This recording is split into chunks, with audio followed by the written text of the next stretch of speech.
actives, de la cuivre et d'autres, des produits pharmaceutical products. Tous les tarifs, ils menacent And all tariffs threaten our workers, they threaten us, our businesses, they threaten our productivity. What's happening, and we've recognized this for a while, that President Trump is trying to fundamentally restructure, reorder the international trading system. And in the process, he is literally rupturing the global economy, and he's putting in jeopardy the lives of hundreds of thousands, the livelihoods of millions of Canadians, including in communities such as Niagara Falls here. We recognize that the relationship that Canada has had with the United States, one that for more than 40 years has been based on steadily deepening integration, is over. Now that's a tragedy, but it's also a reality. And the key question in this election is who is best placed to respond? Who will stand up to President Trump? Who will stand up for Canadians? And who will manage through this chaos that has been created across that border, this chaos that's coming into our lives? Who is best placed to manage through that, not just manage through it, but to create a better future for all? Now, I, for better or worse, have managed crises almost all my professional life. I helped us manage through the 2008 financial crisis. I helped guide the UK through the Brexit turmoil.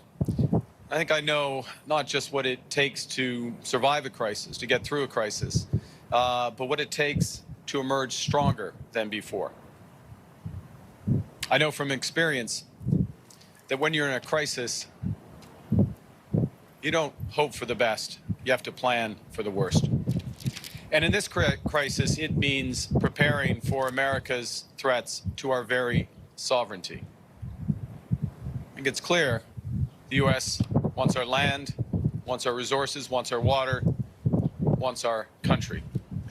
What's happening is these tariffs, these threats, with them, President Trump is trying to break us so that America can own us. Now, that will never happen. That will never happen. Canada is not America. It will never be part of America. But we need a plan to deal with this new reality. Because, and I know this from experience, that in a crisis, plan beats no plan. A plan provides direction in the fog of uncertainty. A plan provides purpose. It rallies the team. It drives action. The third thing I know from experience in a crisis is that you have to act with overwhelming force. You need that force to overcome the anxieties that, I think we all feel, but people feel, companies feel in a crisis. You need that force to break through uncertainty. And you need that force to replace what a crisis takes away. It's said that there are no atheists in foxholes. There should be no libertarians in a crisis. What happens in a crisis is the private sector retreats. Government needs to step up. Government must lead and catalyze private investment. Now, I know, I think you all feel, but I know from traveling across our great country that Canadians are ready to step up.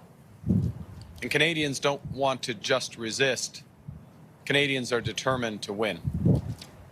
And our task over the next weeks, months, and years is to think big and to act bigger. And that's what my government's platform, which we will unveil tomorrow, that's what my government's platform, our strategy, our plan will do. Because we are Canada. We are a free, sovereign, and independent and ambitious country. We have agency, we have power. We're masters in our own home. Nous sommes maîtres chez nous. Masters in our own home. Contrôler notre destin économique. We'll control our economic destiny. Et de se battre, protéger our fate to fight and build.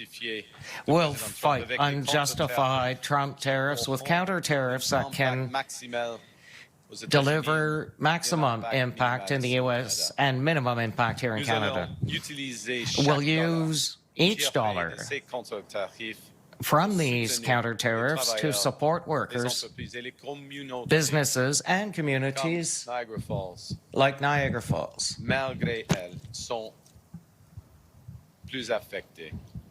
which are the most affected. We'll protect Canadians faced with armed violence, drug trafficking, by building stronger borders. And with more money in the borders, detector scanners, and towers. What we will do is build a new Canadian economy.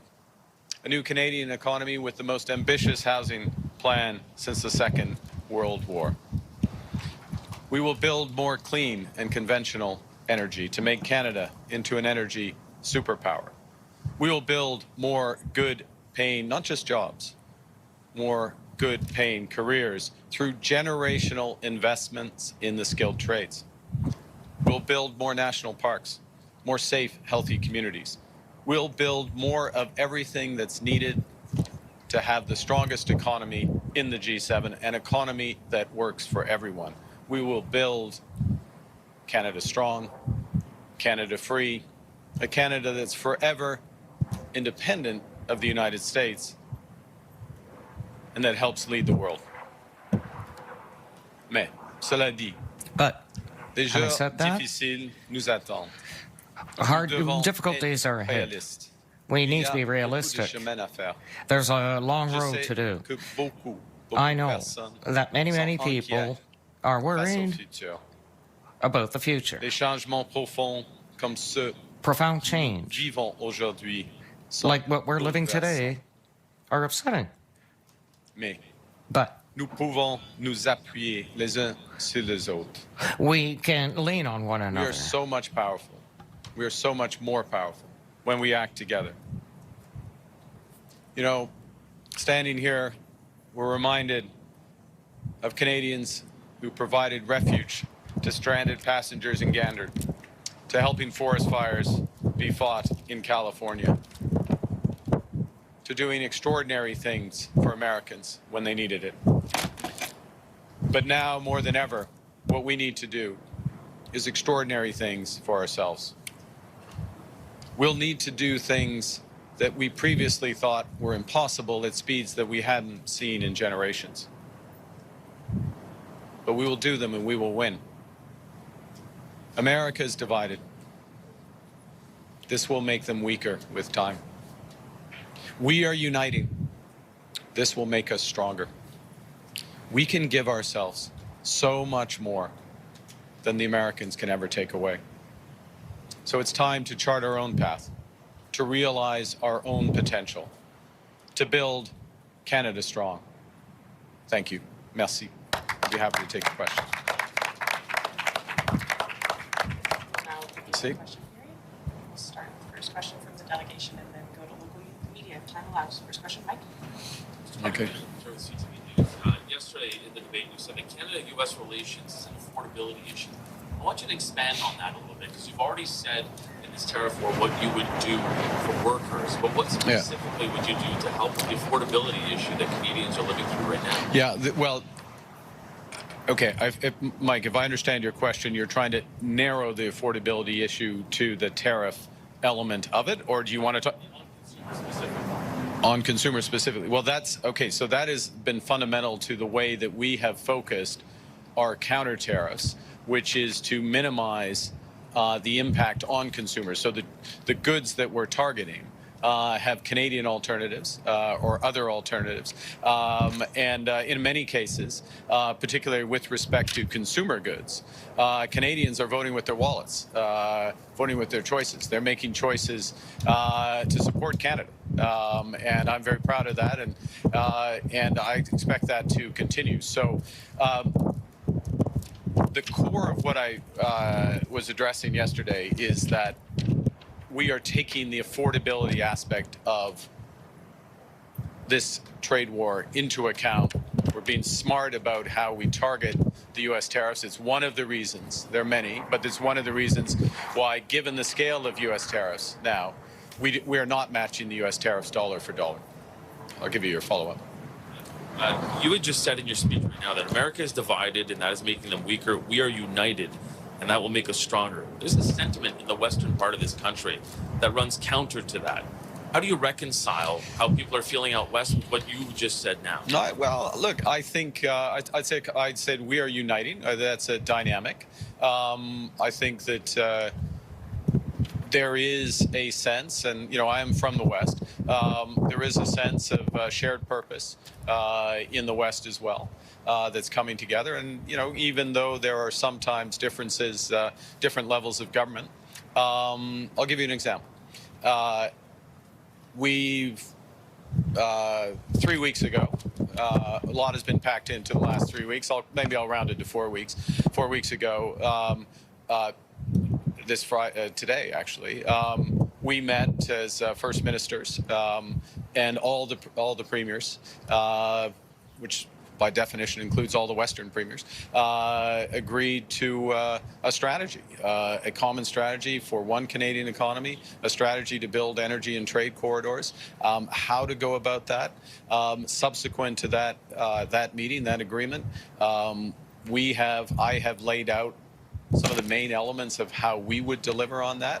So part of this, there is a shared sense of purpose. There is a dynamic that's there. There's a lot to build on. And I'm committed that if we are elected, that my government will deliver. Will deliver for all Canada, and very much including Western Canada. Thank you. Justin Ling, freelance. Last night at the debate, you said the single greatest threat facing Canada was China. I'm hoping you can expand on that a little bit and tell me a bit about how our current relationship with the U.S. impacts that threat, and specifically how you would stand up for the sovereignty of Taiwan, given the current chaos and uncertainty. Well, there's several aspects to China. I'm very clear-eyed about China. It is the second largest economy in the world. It is our second largest trading partner. It is also, and I'll choose my words carefully, given that I'm briefed on these matters and have my security clearance and do that. It is one of the largest threats to, with respect to foreign interference, which we have to counter, and we are countering. It is a partner, more than that, with Russia, and is supporting them in its unjustified invasion, illegal invasion of Ukraine. It is a threat within broader Asia and to Taiwan. And so we both have to engage with China, take steps to protect ourselves here, take steps, for example, which we have done in the last few weeks, steps to protect the Arctic. China is a threat, becoming an emerging threat to the Arctic, which is why we will now have, one of the reasons why we'll now have year-round presence in the Arctic, why we have over the horizon radar struck with Australia, why we have announced that we're going to reinforce our icebreakers and our military capabilities in the Arctic. So, as from a geopolitical sense, the biggest threat we're taking action to address. En français, c'est la menace chinoise. The Chinese threat. Pour moi, c'est clair. To me, it's clear. La Chine est l'économie China la deuxième économie mondiale. Is the second biggest world economy, important trade En partner. effet, c'est le deuxième partenaire commercial ici. In fact, it's our second biggest trade partner. C'est une des, but probably. Pays, it's one of the countries that is a source of foreign interference here in Canada. That's clear. This is a military partner with Russia, and China threatens a few countries we've mentioned, including, obviously, Taiwan. And the final point for us in Canada, Pardon? La Chine Sorry. menace China l'Arctique.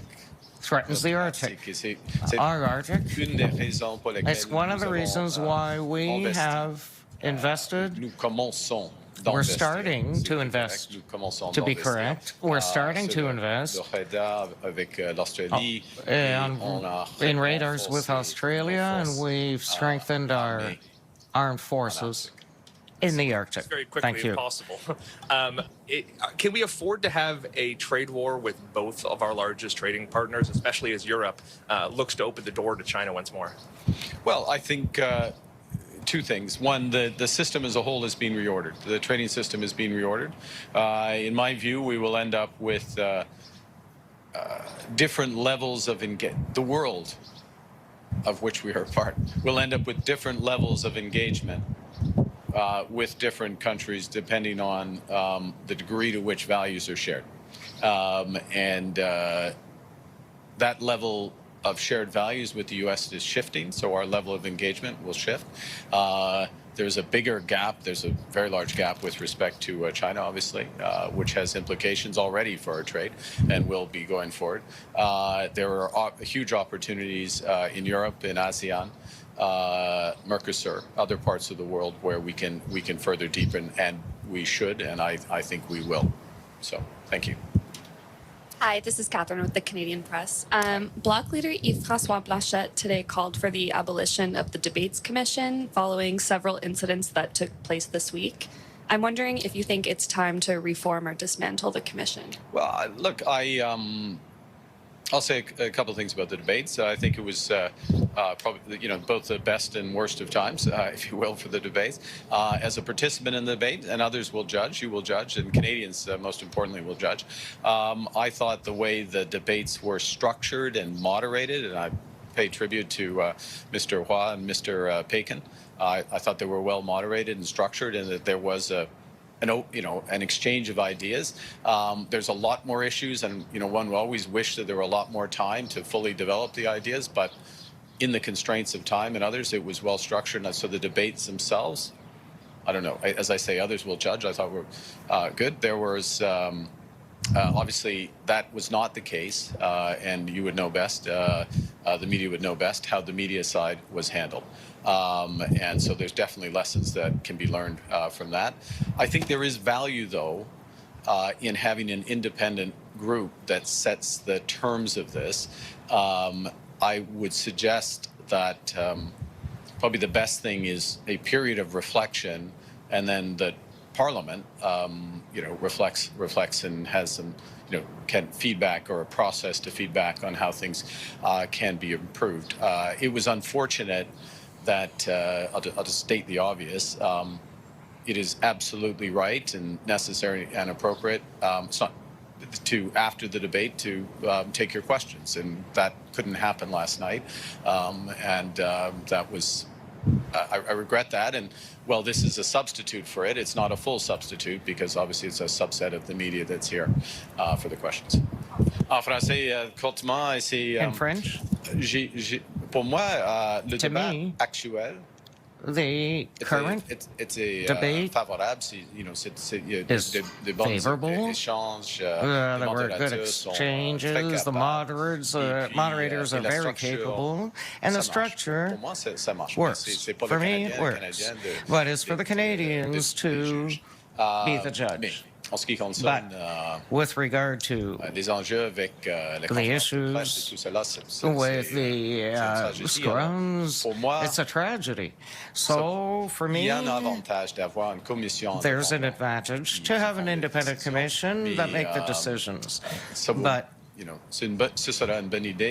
would be a good idea to have a period of reflection, and maybe a committee or some part of Parliament to make reforms. And on another topic, today Conservative leader Pierre Poilievre said that he will end the ban the Liberals enacted on plastic items and the plan to require more plastics to include recycled content. So I'm wondering if a Liberal government under your leadership will maintain those policies. Well, I'm losing track of how many sort of American imports. It seems like some of the only imports that are going up from the U.S. are policies from south of the border.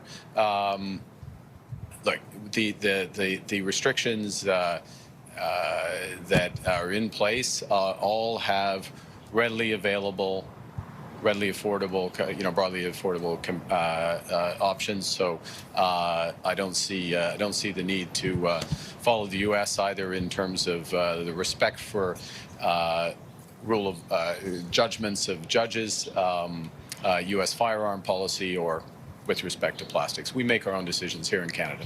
Thank you. Last question. Sorry, we'll just do one last question from the delegation before going to local media. Oui, bonjour. Bonjour. Pour suivre le débat sur le débat, So to follow the debate on the debate, que les organisations comme Rebel News, comme these Juno, comme True North, organizations like Rebel News and Juno, are they comparable to journalists? Oops, the sound cut.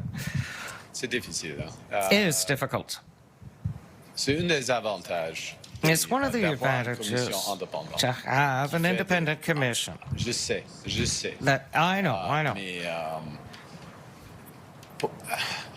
pour un politicien de faire des jugements And for a politician sur to la make qualité judgments de la on média, the quality of ça media, m'inquiète un peu. that worries me a bit. Okay. I would prefer, in these circumstances, to have independent judges of the media and the appropriate media. I have many reservations about some of these organizations, but I don't want to be the. I think as a politician, making those determinations is it makes me uncomfortable for me to be judging on media quality in that regard. I would rather err on having more robust questioning than the other side. Je voudrais vous emmener sur l'entente like sur les tiers pays to sûrs qui repose talk sur le about the fondement, safe fondement third de l'entente, countries c'est que that les premiers pays, are les based demandeurs d'asile arrivent sont sûrs. on the idea that the first Étant donné que des country migrants of sont our arrival envoyés, is safe, do you consider dans that the des United prisons States, Salvador, seeing that Guantanamo, est-ce que immigrants vous are pensez sent to encore que Guantanamo les and États-Unis El sont Salvador, do sûrs et you donc qu'ils think that respectent the l'entente? U.S. is still a safe country respecting the agreement? At this moment, yes, because the court system in the U.S. continues to work, and we've just seen it with judgments in Boston and other parts of the U.S. So, yes. Radio-Canada. Oui. Est-ce que vous demandez une Radio-Canada. majorité aux Are you asking Canadians for a majority government? On cherche des votes des Canadiens. We On are cherche asking le for soutien des votes Canadiens. from Canadians and support from Canadians. On dévoile nos idées. We are revealing our ideas and we're fighting for our initiatives. But this will be the decision of each Canadian. Are you asking for a majority? Une vote comme citoyenne. We have one vote as a citizen. It's not a Et box. vous, est-ce que vous Merci. voulez... On va maintenant passer aux Je questions comprends. des We'll médias now, locaux. we'll Merci. now For crosstalk. now, The media local. 5 minutes of local questions. Thank Local you. media.